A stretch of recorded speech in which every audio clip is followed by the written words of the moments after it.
Welcome to the final day. Okay, we are live. Hi. Okay, I'm gonna pin. Cool.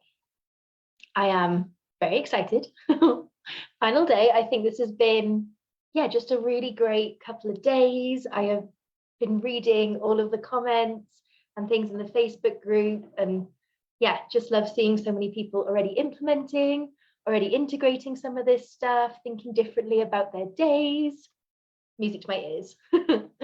So let's get going. Just checking everything's happening there. Great. Okay. Cool. I need to share my screen. Okay. Perfect. Oh, something's going on with my graphics there. That's interesting. Right, I'm gonna present it again. If that's my only tech issue for the week, I am more than happy with that. Okay, something's funny is going on with my font, but that's fine. You can still read it, and that's the thing that matters. Cool. Okay, so hi and welcome to day 3 of Doing Less and Making More. How to gain 10+ hours back from your business each week. So day 3 is what am I even doing again? And so I'll just go through some logistics and stuff just for a second. And it's just the same stuff that we've been talking about. So hi, I'm Kat. If you're just joining for the first time, definitely go back and watch the other ones. But my name is Kat. I am a multiple business owner. So I have 3 businesses. I run them in around 15 to 16 hours a week, while also traveling the world full time. So currently in Mexico City, leaving on Sunday and don't have anywhere to live past the following Sunday. So I am very structured and organized within my business, which allows me to have a bit of chaos in the rest of my life, which I still quite enjoy. I have a lot of experience in the online space. I have a lot of experience with business development, and I work with coaches, healers, consultants, service providers to scale their impact, to maximize their output, minimize their input, and just have a better work-life balance. One of my core values is freedom, and that's really, I want people to have more of it. So that is me. So today we are diving into the 3 stages of business. We're going to talk about how they apply to the big vision, and then we're going to work on some personal business baselines as well. So we're going to be taking elements of what we've learned already, and kind of applying them and attempting to wrap this up in a way where you leave and you're like, cool, I have an idea of what I'm doing. So just, if you're here live, feel free to put comments in the chat. If you're joining on Facebook, feel free to put comments there. Feel free to go live or post in the Facebook group. I am running a competition for the person who engages the most will win a free one-on-one session with me.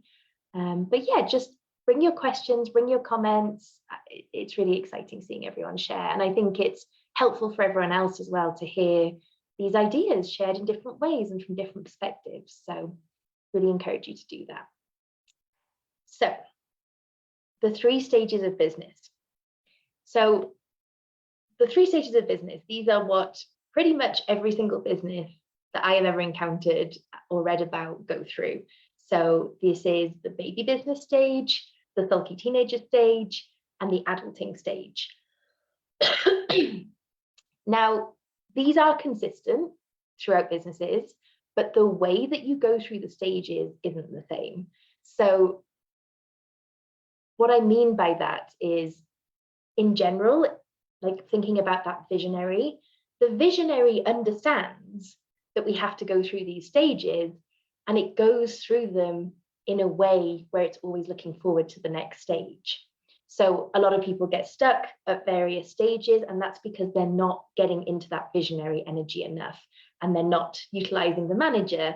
They're doing versus visioning and implementing and moving forward.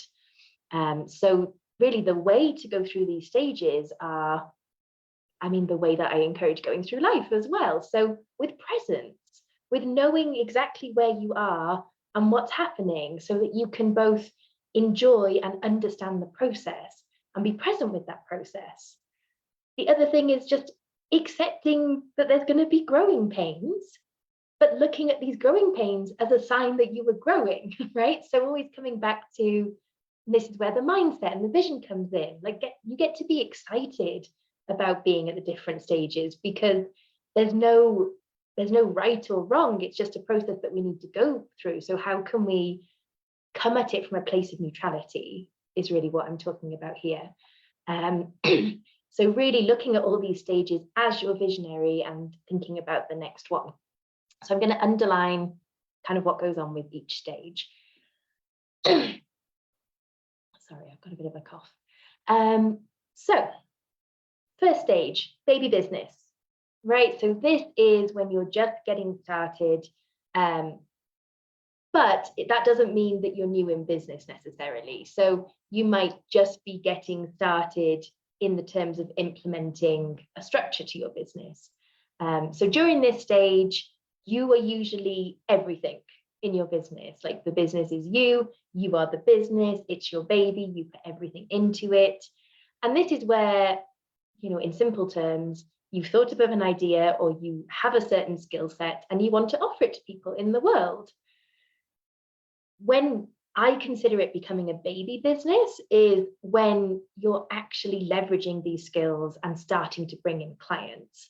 So there is a stage before this, which I tend to think of as the expensive hobby stage, which is when your business is not bringing in money. It's when you are spending your time, energy, and money, but you're not really actively selling, you're not bringing anything in, you're not making offers. So there's kind of like, you could call this the baby business stage, but I tend to think of that as the just before that stage. So yeah. So this baby business, right? This is you maybe have a couple of clients, you're maybe bringing in some money, it's maybe a side hustle at the moment, and you want to take it into the next level. Just going to check the comments. Yeah, I spent so much time in the expensive hobby stage. I graduated to the baby biz stage. Yeah, like a lot of people do, and there's no shame. Like I'm not purposely calling people out, but businesses need to have clients, and businesses need to have buyers. So that's why I point that out. So let's talk about some of the common problems at the baby business stage, right? So blurry boundaries. So this is when you really are in that energy of I am the business is me. This is where we get really blurry on our boundaries and we aren't able to separate our life and our work. We aren't able to separate what we do. We're not closing things down at the end of the day. We're not winding down. It really becomes all encompassing. And this can also show up as in really over delivering for clients, really going above and beyond because we want to prove our value, not thinking about our worthiness as well. And just like, this is what I've offered, this is the price that's agreed, and this is what I'm sticking to. I know when I was in my baby business stage, like my boundaries were practically non-existent. I was essentially working for free some of the time because, I would have a project, but then I would do way more than what I had said that I was going to do. And I never even told people that I was necessarily doing more.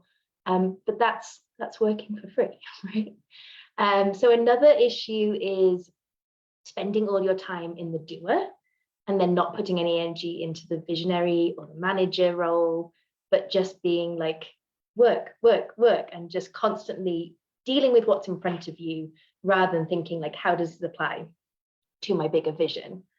Undercharging is another big one here. Not thinking about like, what do I want to make from this contract? Like, what do I actually want to make? What feels like a fair exchange for my time, for my energy, for my skills and expertise? And this is really where again, we need to get into the visionary and get our blinkers on at like, what is the big vision? Because the truth is there are people out there who will pay anything, right? Like there are, I read something recently about someone who was a movie star who was in a film for 10 minutes and they got paid 10 million. Like there's money out there and people pay different things all the time. So, there's stuff that comes into that, there's positioning, there's marketing, but what you really need to get clear on is what is the exchange that I want? How can I show up for that? And how can I be confident in that? Another piece is shiny object syndrome. So I've seen this with a lot of clients who come to me at the baby business stage where they're like, oh, I'm offering a group. I'm serving this type of client. Oh, I had a call and this person said that. I think it's easier if I talk about a specific example. So like I am offering organizational skills. Like I'm a life coach who helps people organize, and I'm going to focus on busy female career women, right? And then they get on a call with someone who isn't that kind of character, who is like an entrepreneur who needs help with organizing their business. And suddenly they're like, hey, I've got an idea. I'm going to actually talk to entrepreneurs and I'm going to talk about organizational skills in a digital sense. And I'm going to do a small course for this.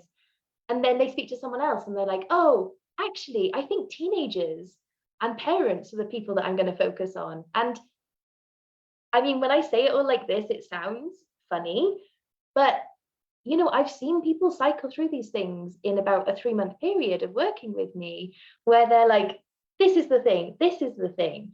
And really what's happening there is they're letting their vision be led by what they believe other people want, instead of investing the time, energy, and strategy into finding the people who align with the thing that they actually want to offer.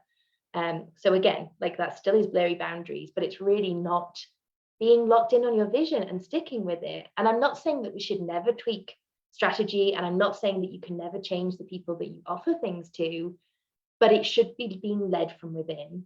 It should be being led from like, this is what I want to do, these are the people I want to serve, versus this comment on Instagram made me think that I should switch up my entire business.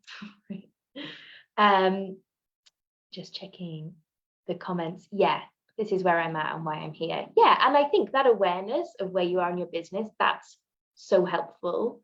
And this is where you get to look at it as the visionary and not as the doer, right? And so you're aware of where you're at and you can focus forward. Yeah, so another thing in the baby business, and this is possible really at any stage of business, but it's important to talk about, is dysregulation. So not being aware of nervous system regulation, not being aware of capacity versus capability, not thinking like, what can I actually do today versus what should I be able to do today? Because, our capacity changes every single day. It depends on so many things in our life. And if you're constantly shooting yourself and you're constantly thinking like, oh, these are the things I should be able to do, you're just able to do less and less anyway. So one thing that's been really interesting for me on my journey is my capacity is actually so much lower than it used to be.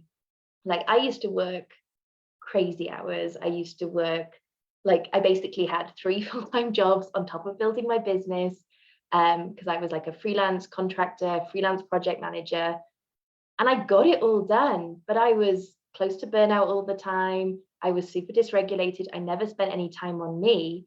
And, it was just a really bad state to be in. So, yeah, that's why I'm really passionate about nervous system regulation. I'm really passionate about making time for energy management, for pleasure or joy or fun or whatever makes you like your heart sing that isn't business as well. Yeah.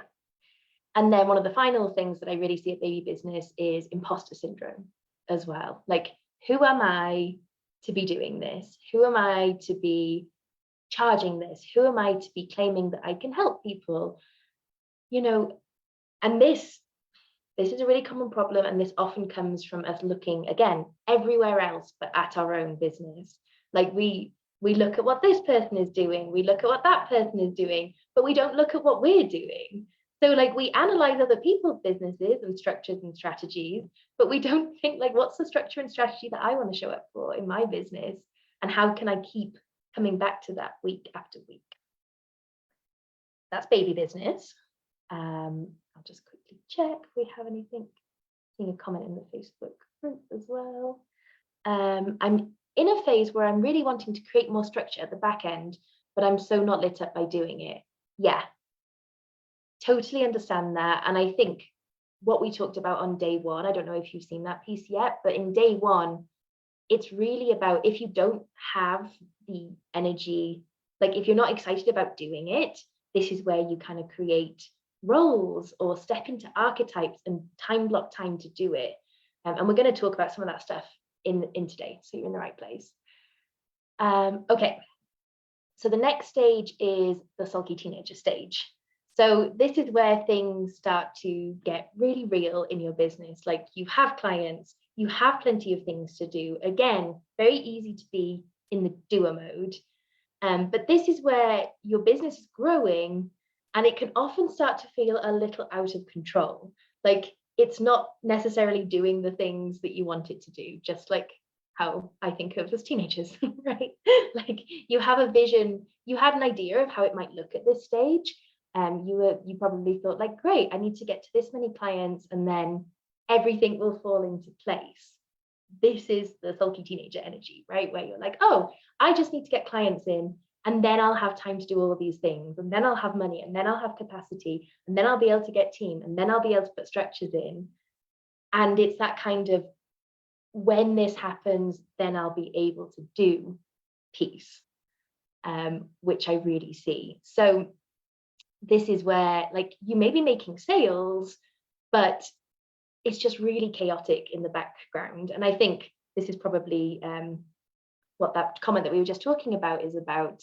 Like, you know what you're doing, you know you can make sales, you're confident in that, but it's not feeling good and it's still feeling like there's always so many more things to do and that to-do list keeps growing.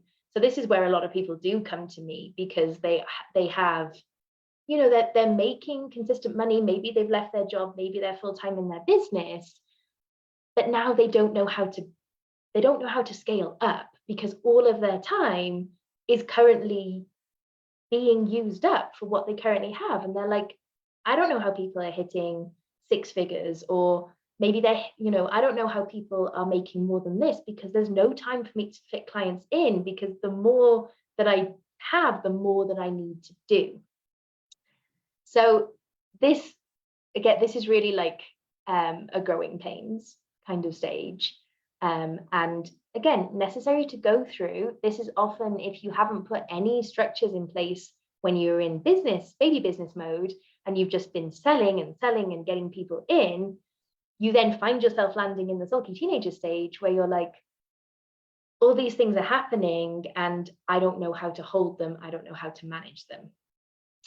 So some of the common problems here are, again, blurry boundaries, imposter syndrome, endless tasks, like feeling like if I could just get to the end of my to-do list, everything would fall into place and I'd be so organized, but not realizing that that's actually impossible. Like as a business owner, you will never get to the end of your to-do list. You will never get to inbox 0. Like, you know, this stuff to me is like, you don't want to, because if you have nothing left to do, there's a problem with your business. So this is where we have to get really clean and clear with what those tasks are and like how to create systems around them and how to manage our times, how to manage our boundaries, and how to cultivate leadership. So this is really the stage where that cultivation of leadership is really important, from both like a client facing position, from a team facing position. This is where we need to work on that trust that we can delegate, we can outsource, we can have other people hold our business, hold processes, hold systems without us micromanagement. I haven't written it down, but that is also a very big issue at the sulky teenager stage. And then the flip side from micromanagement is management by abdication. So this is where you hire someone to save you, right? This is where you're like, I'm going to get an OBM and they're going to fix every structural issue in my business, and they're going to fix every system problem in my business. And great, I'm paying them a lot of money. I don't need to look at that now. They're doing it, right? So it's like checking out from your business and putting the trust in someone else. And why this is, for me, a really big issue is no one will ever care about your business to the level that you do. And I do believe you can get people very invested in your business, very invested in your mission, but they have to think about themselves first. And that makes sense. And if you manage by abdication, you then, if that person leaves, it feels like the biggest betrayal in the world. You're like, but you were meant to come in and save my business. And like, maybe they've been doing a great job. And then when they leave, you're like, oh my God, I'm never going to be able to find someone who can do those things. They did all these things that I don't even know. They implemented systems that I don't understand. This I see a lot.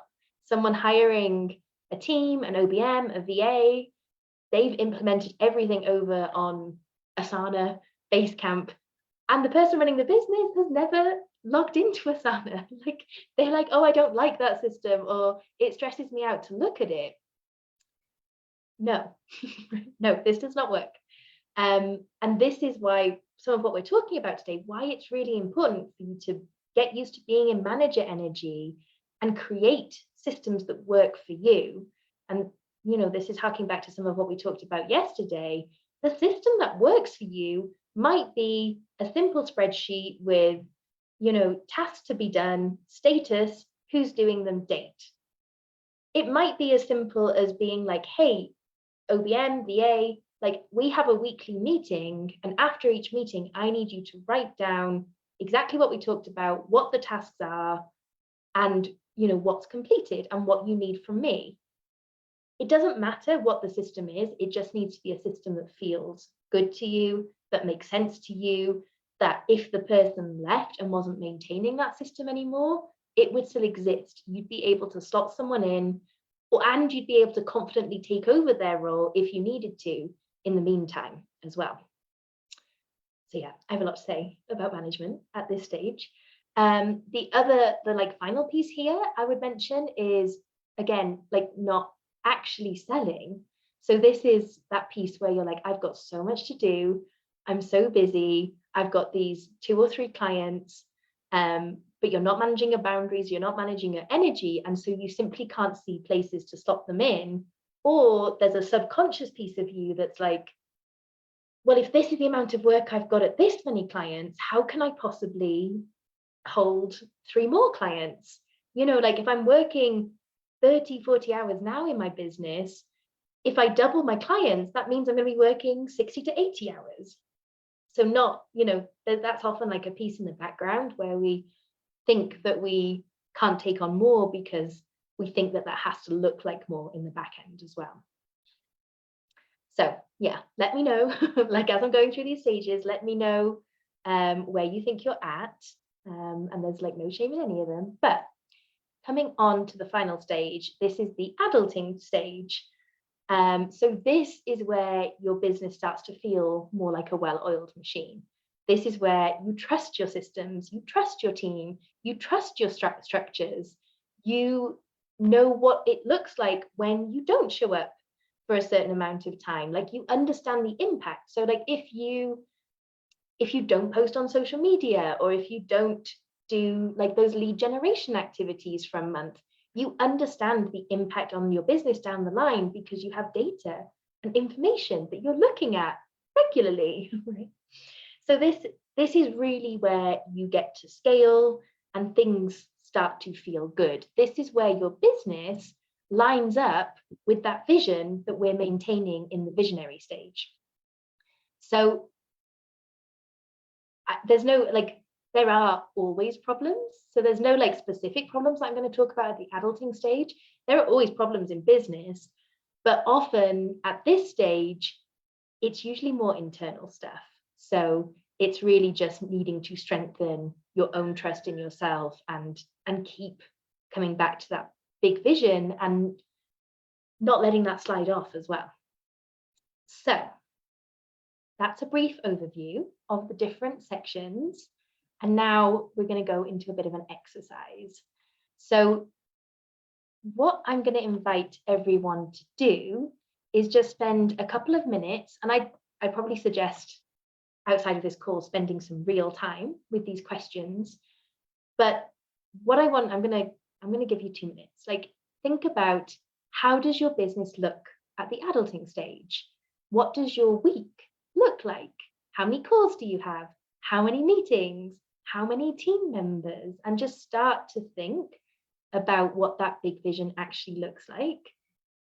This is not, I want 10K months, or I want, 10 clients. This is, what feels good to me is 5 calls a week.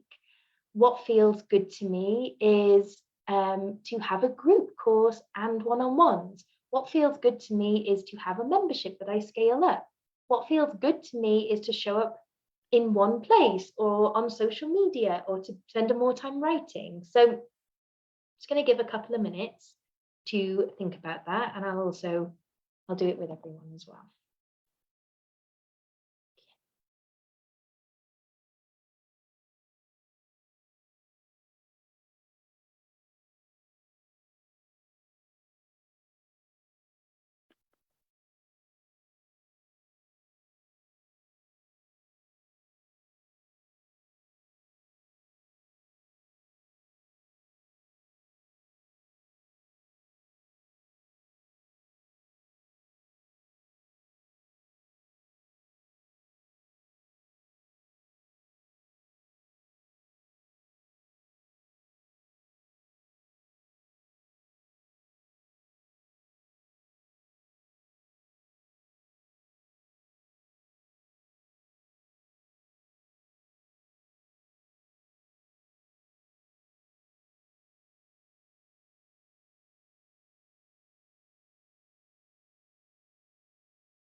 Okay.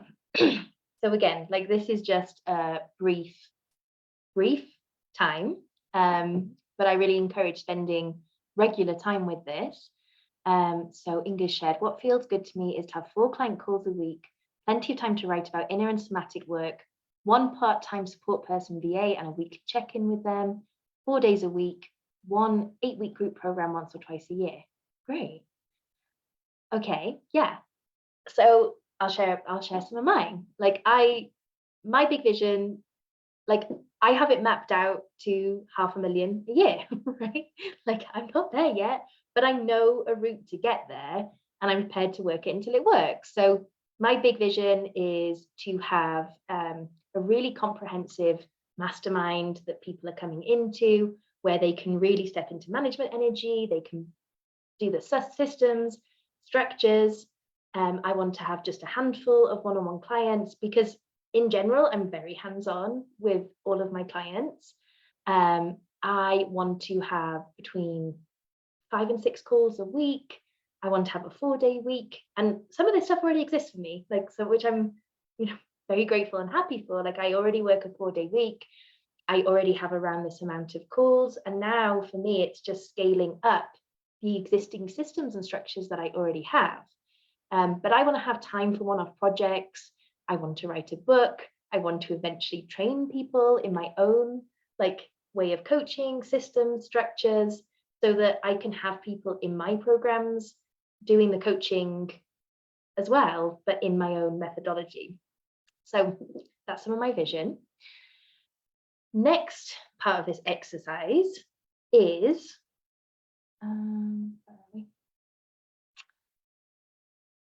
beginning to think about what will bring this vision to life. So we started talking about that, but what roles are needed? What support will you need? And then starting to think about who is currently doing those roles. So I am going to share another screen. And this is how I go about sorting it out, right? So this is my big business vision. And then I start thinking about what the different roles I'll need. So I will need a content manager. I will need a customer, and I'll share a link to this tool as well. I realized I didn't put it in yesterday, but I use this like mind map tool for everything because it really works well for my brain. But you might just want to write this out on paper, and different things come off the roll. So I need a customer service manager. I will need a support coach, probably two, for my big vision. What else will I need? I want like a household manager, right? To really get to that big vision, I don't want to have to be worrying about spending, an hour cleaning the house to make it feel like I'm happy to show up in.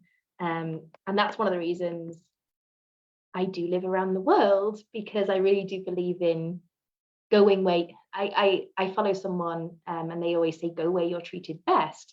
Like having a household manager is actually very doable and possible for me in the next couple of months. Like right now, I have a cleaner that comes in 3 times a week. And the amount of spaciousness that creates for me, I go out, I usually go and write some content in a cafe, and then I come back and my apartment smells nice, looks nice. And, that's really supportive to my big vision as well. So when you're thinking about these things, they don't just have to be things that are business related. I think about what you need to support you in your life as well, because it's a symbiotic relationship. So these are some of the different roles. The next thing I would do, and I'm encouraging you to do, is start writing the core tasks of each of these persons. So some of them will be tasks that exist already. Some of them will be future tasks that you're going to need. So I need someone, or I will create weekly content. I want them to, oh, that's not what I want. Post on social media, write, schedule my newsletters, etc., etc. So once you start doing this and you start building that big picture, then we come back to who's currently doing these roles, right? So right now, I do have a content manager, but you might be, but I still write all the content myself. That feels good to me. So I would start thinking about okay, this, and this for me is, it's going to be person one, right? It's going to be content manager, right? But this is still going to be me. And I start to build this up so that you can revisit this with some of the other tools we've looked at. So once you have this big image and all these different roles mapped out, you can then start to think, well, what already exists? And what roles am I doing? And what roles are my existing team members doing? When it's things that you're currently doing, this is where we start to ask ourselves, is there a process for this? Is this going to be something that I eventually want to outsource, that I want to delegate? And if so, how can I start creating a process around it? So I would really be thinking about this through the lens of that 80-20. principle that we talked about in day one. So like, okay, which of these roles really require me? Which of these roles do I just have to do right now because I don't have the funds or the availability to outsource it? And how can I start creating systems so that when I do want to bring someone in, I can just slot them in? So this is more than we're going to be able to do just like today, but really getting clear on these are the different roles that already exist in my business. Like your business already has a content manager. It's just probably you, right? It already has a customer service manager. It already has, I mean, you already have a household manager. It's just, again, probably you, right? So I would start to think about like, what are all the roles and what are all the ways that I wish to be supported? And keep coming back to that, keep creating processes for it, and start with the tasks that are pulling you away from the stuff you really want to be doing. The stuff that is the urgent and important stuff. Where can I create a process around this? Is there a way that I can make my life easier for myself and then make it easier to onboard a new person when the time comes? So I know someone had said they want like a part-time support person and VA and a weekly check-in with them, right? So like what exactly, if your vision is you and a part-time support person, like what are they doing? What is their role? Like what are all those different tasks? How can you be them when you're organizing your week? Like how can you be like, okay, Tuesdays and Friday mornings, I am, part-time support person A. I am Claire, my support person, and this is the work that she needs to get done. And then on a Thursday afternoon, I'm creating processes that make Claire's life easier, that make my life easier, so that when you bring someone in, there's a system there, and we don't get into this management by abdication. We don't get into these like really common issues where you've brought someone in to save you, or you've brought someone in because you just can't handle, like all the tasks are built up and now you need someone and you have to find a way to train them. You have to find a way to communicate how you want tasks done. Because yeah, this is really the stage where I see a lot of people like, oh, that isn't quite how I do it, but like, I just don't even have time to look at it. Again, like that's management by abdication. That's when we see things go out from our social media, we see things go out from our emails, and we're like, that's really not the standard that I would have.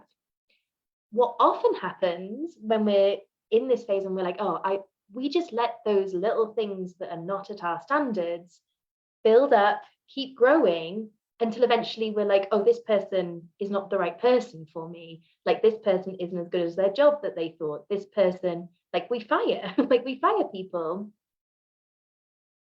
And it's not usually their fault because we haven't created standards that they should be living up to, that they should be matching. We haven't created procedures for them. We've let them show up, give things a go, and then we've not trained them. And so this is really the piece where we don't train people, and then we don't train because we haven't got time to train, and we've got so many things, other roles that we're managing, that we bring someone in to save us, and then like it usually starts off good. Everyone's usually like, oh, I have so much freedom now that this person has taken all these things off my plate. But then the little mistakes start to creep up and build until we're like, oh, that person, yeah, like I just need to get a new VA. I just need to get a new support manager. But the same problem will happen and people end up in this, kind of Groundhog Day situation where they're hiring people are not meeting their standards, they're firing people, and then they're reinforcing that belief that says, I can't get anyone to help me. I don't get support. People can't do things at the level that I require. And then they shrink usually, right? So what happens then is they shrink down a stage. They go from sulky teenager and having a team to going like, I will just do it all myself. I will create a lean structure. And they shrink down when really what they need to do is persevere, put in the structures so they can get towards that adulting stage. Okay. So,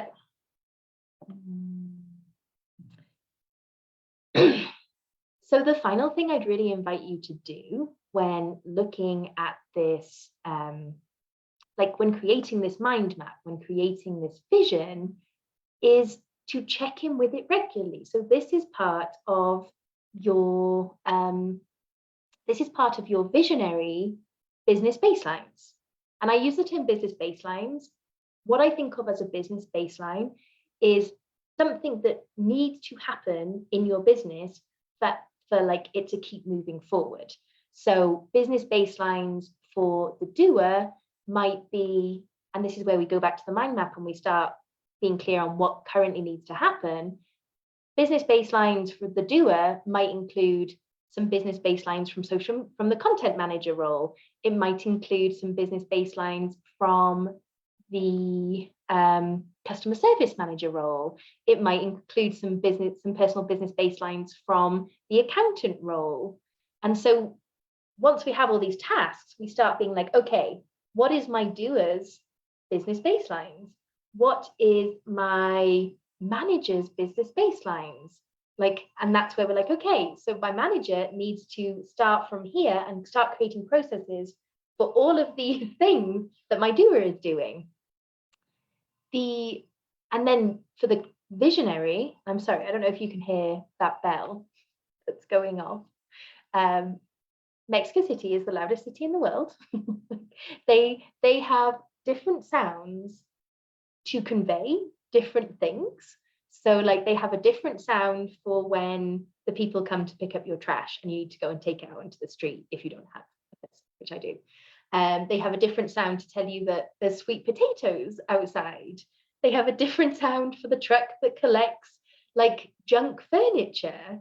And it's just all this cacophony of background sounds that I love and always forget about when I get onto calls, and I forget to put my headphones in. So this is looking weird, but this says check in with the vision, maintain it, visualize it, update it. So we've got a process here, right? The process is, I realize again, like there's a lot of information here, and I'm sharing lots of different tools with you so you can check in with what actually feels good, try them on, try them out, and then decide how you want to approach these different things. And a lot of this is just how I like to work. But from that mind map, from that big vision, we come down into the different roles within your business, and then we come down to what is needed for each of those roles. So what is the doer doing? What is the manager doing? And what is the visionary doing?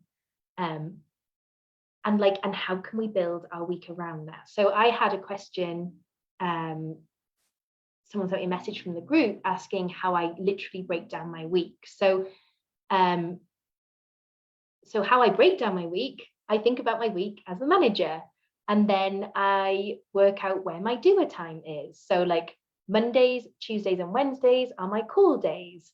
I know that after my calls, I'm really inspired to write content because I'm often seeing the same things come up. So then like I tend to do calls in the morning, like Monday, Tuesday morning, I do calls.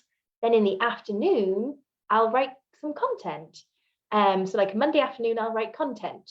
Tuesday afternoon, I will create processes around things that I've done over the previous week. Wednesday is going to be my mastermind day. Thursday is my day off. And then Friday, I have like a CEO day. So I focus on visionary stuff in the morning.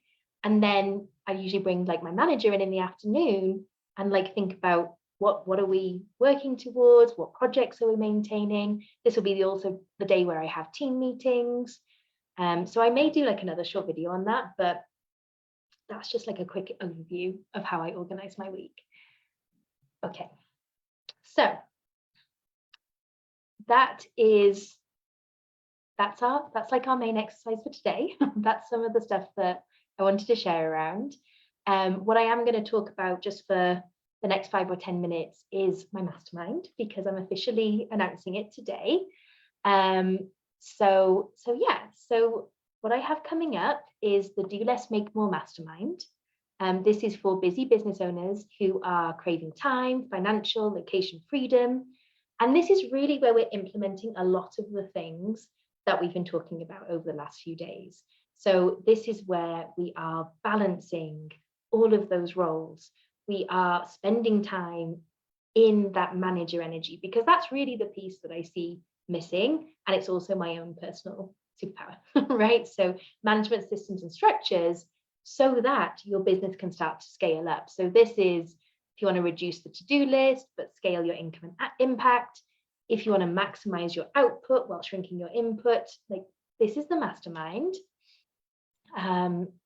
So we're dreaming big, we're facing fears, we're stepping into management energy, and we're really implementing processes and structures, not my structures and systems, but structures and systems that make sense for you, that work with how your mind works. Because again, that same issue comes up. Like if you hire a coach who's going to be like, here's my roadmap of things to do.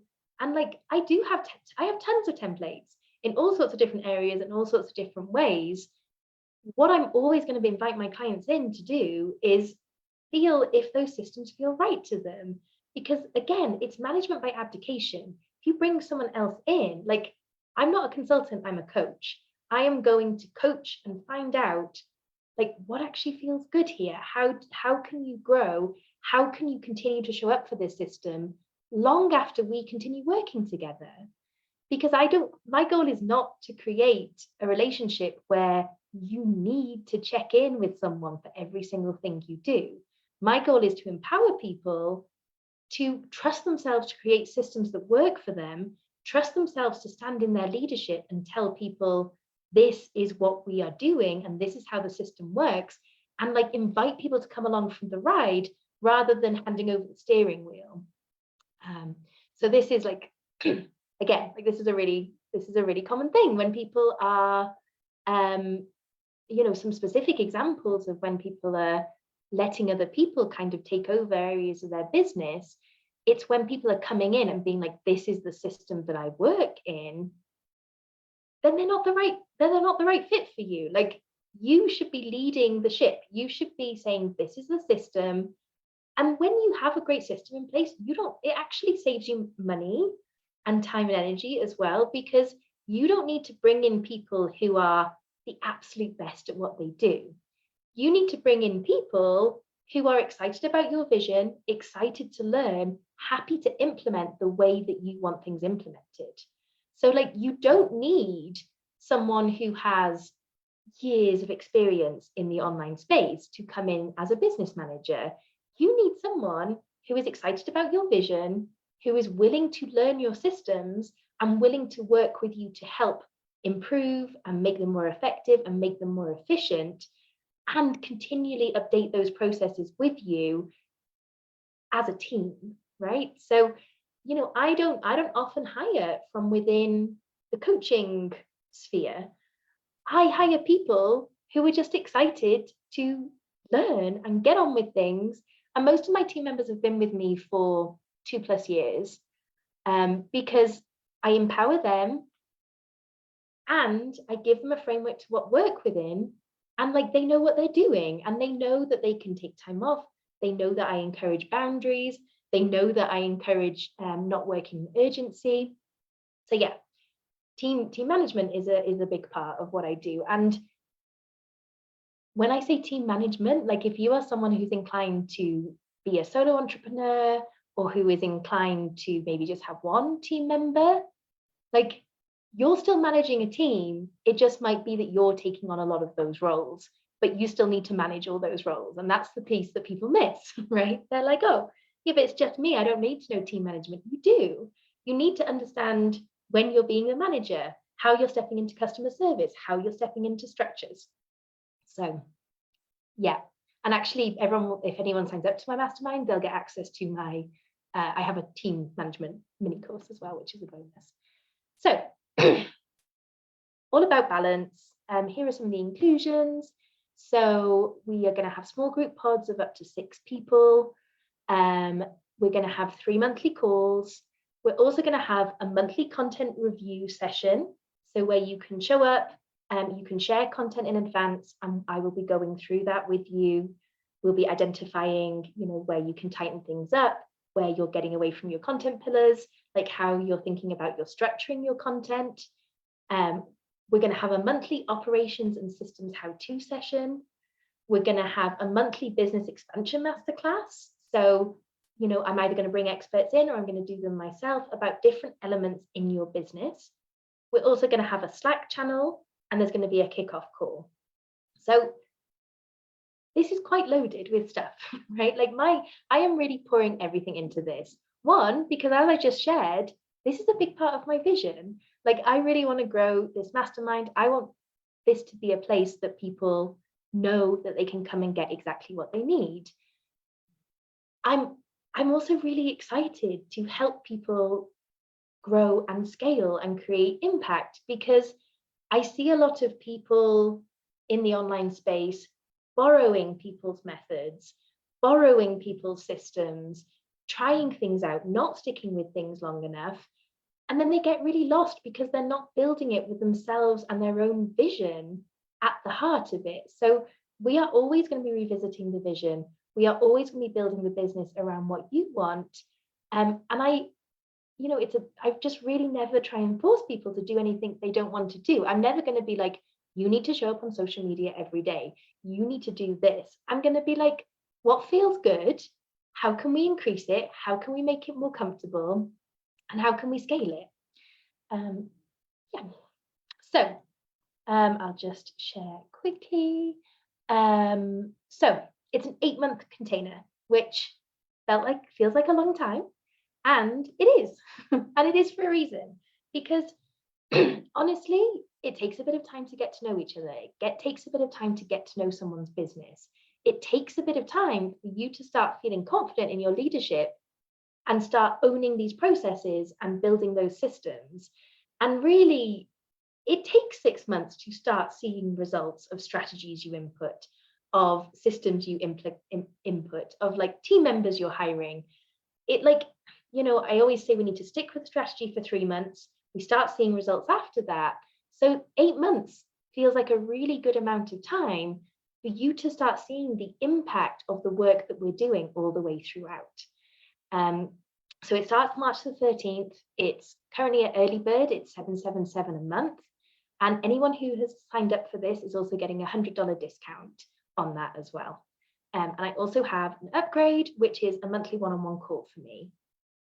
I think the main thing I want to say about this is us doing business and life together. Like I want to create a beautiful community space where people feel heard and seen and start to trust themselves, and then can also pick my brain on like the structural side, the system side.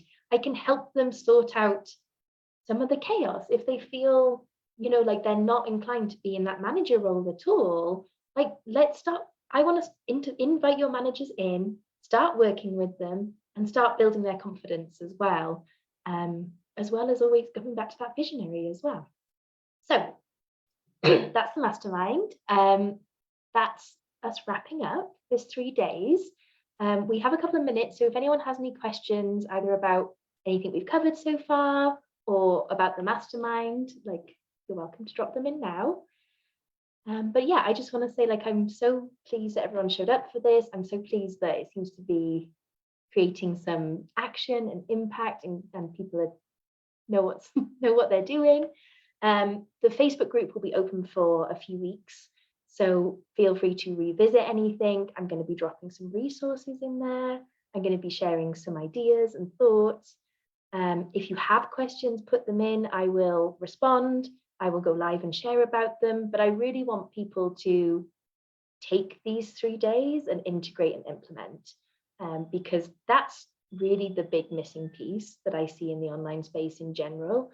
We're all taking in so much information all the time, and we're not implementing. So even if there's just one thing that you take from these 3 days and you implement, like even if you just decide to start using the important and urgent matrix, or if you start to think about getting into your different roles and using them, it will make a difference. Like, it will make a big impact on your day-to-day business life. So yeah, that's always my thing. Let's come back to action.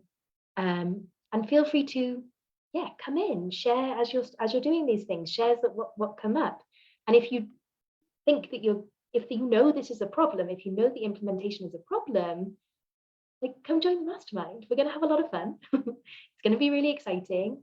And I'm really, I really think that because this is my first time doing it, like, you're going to get all of my attention. Like, this is going to be really, I can't wait to see where people are in 8 months' time after this.